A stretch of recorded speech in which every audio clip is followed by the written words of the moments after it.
Hello my loves, I am back to tell you some spooky stories that I have found on the subreddit r/paranormal. I also have my own Reddit r/spooksubmissions that anyone can post in and have their stories read here. Let's get into the stories. Our first story is titled, I don't believe in paranormal activities, but don't read this if you're not comfortable. So today, when I walked into my room to lie down to sleep, I noticed a medium-sized box on the stand had moved. FYI, no windows are open in my room. I'm 100% positive I didn't touch it with my body while walking, because I was too far away from the box. I have no siblings to prank me. I have a dog, but he can't reach there, and he was sleeping underneath my bed. After a few minutes, my mom walks in. We talk a little bit, and my other jewelry box moves. My mom and I looked at that small jewelry box immediately. We tried to find a natural explanation, but we couldn't find any. We both laughed nervously, and I decided to open the box to make sure there was nothing in there. I expected to see cockroaches or butterflies or something, you know? When I opened it, I saw that all my jewelry was inside. Nothing else. Now I can't sleep. I want to understand what caused it to move. Before this incident, we would hear random noises similar to footsteps for a year or two. I blamed it on the building. It's an old apartment, and some squeaky noises are normal, and some squeaky noises are normal because the building is so old and everything.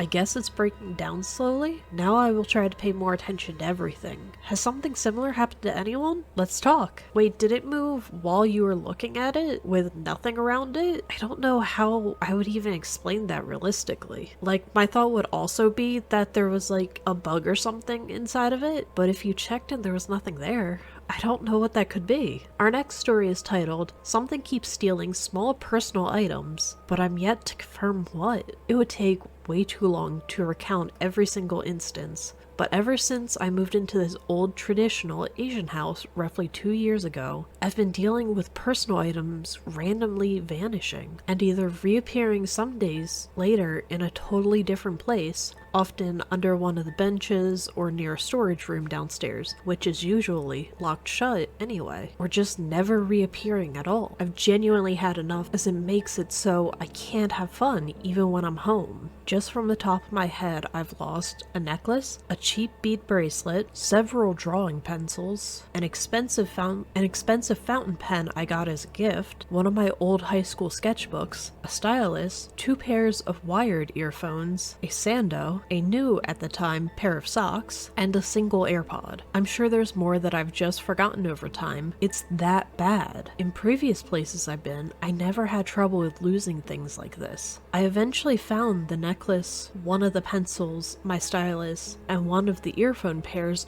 although it was broken by that time, in the span of 3 to 5 days after I lost them, always around the same general area downstairs, regardless of where I usually put them. The rest I've never managed to find. I'm usually decently organized, and since I draw a lot, I take a lot of care of my things, especially my pens and sketchbook. I've never lost cash or anything that expensive. It's always handheld items with some sentimental value that go missing. Our next story is titled, My Toddler Visited by Tentacle Man at Night. My kid is 3 and has a love for spooky stuff, but they said something quite disturbing and believable tonight. He usually sleeps in bed with me and occasionally sleeps in his room. Tonight, he said, Mama, can you turn the light on in my room?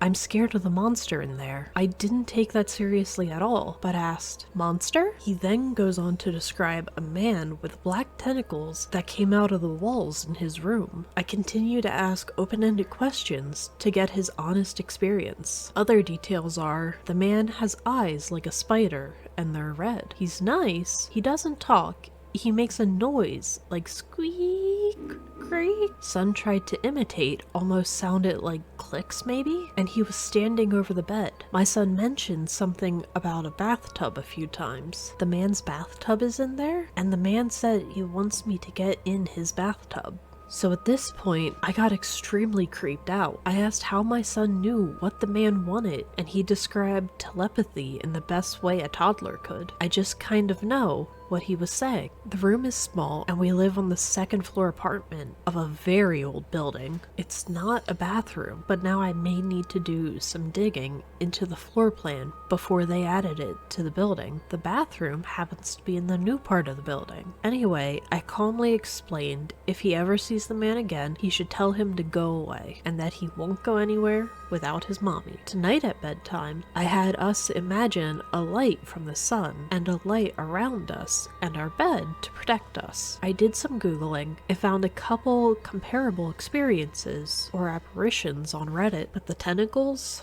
noises, eyes, and horrible creepy intentions really feels like more than his imagination, and it does not sit right with me. Any information would be appreciated, like potential kinds of ghosts or beings, or protection rituals. Any similar sightings or dreams? I'm a believer in supernatural experiences. I've lived in a haunted house. I lived in a haunted house as a child, so I've sensed the other side ever since. For context on my woo-woo level, thanks. I will always say children can see things that we can't. I definitely believe him, and I'm happy despite its appearance that it's nice and doesn't cause any harm. Our next story is called, Am I Going Crazy? Or This Isn't the First Time This Has Happened. This is the third instance that I can recall. I usually ignore it and just pretend it didn't happen and chalk it up to lack of sleep. But anyway, my family has an annual tradition of building a blanket fort after Thanksgiving dinner, and we all sleep in it that night. As we were building it, I heard what sounded like my eldest daughter calling me from upstairs. Mommy. I have 2 daughters, 7 and 2. They were both sitting right in front of me when this happened. My head shot up and I looked at my husband and said, "Did you hear that?" Then I looked at my eldest and asked her, "Did you hear that?" They both said no and looked so confused. I know a little about mimics, but how come I'm the only one that ever hears it? Am I going crazy? You are probably just more in tune with listening to your surroundings. That might be why only you heard it, but that's so scary. Our final story is titled, Unexplained Encounter I Remember from Going Camping with Friends. I was going out with friends because it was the 1st of March and we decided to go camping, drinking and stuff. We were just about to finish middle school. And while me and a friend were looking for branches and stuff to easily start a fire with, we passed by one of the bigger trees. The woods have thin trees, with certain parts having bigger ones. And on top of it was just an impaled, fresh sheep corpse that seemed like it was from yesterday or the night before. Seemed like some voodoo stuff? Caught word from an ex-friend that people have had similar experiences in the woods that I went to. This was in Siberia. I'm genuinely looking for answers. If I find out it has anything to do with ritualistic stuff, I'll gladly go back and film it, although it's probably far into the decomposition process by now. P.S. I know it's not due to running from wolves or bears, because the forest we found it in doesn't have any. Side note, this forest is mainly built up of extremely thin trees. The sheep was atop one of the biggest ones, given that certain parts of the forest have thicker trees. That's so weird. That is something large cats do.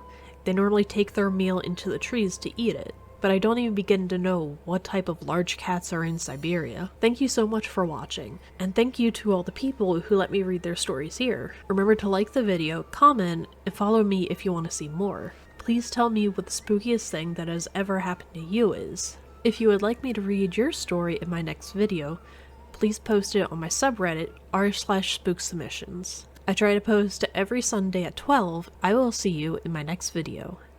Good night, Pumpkin.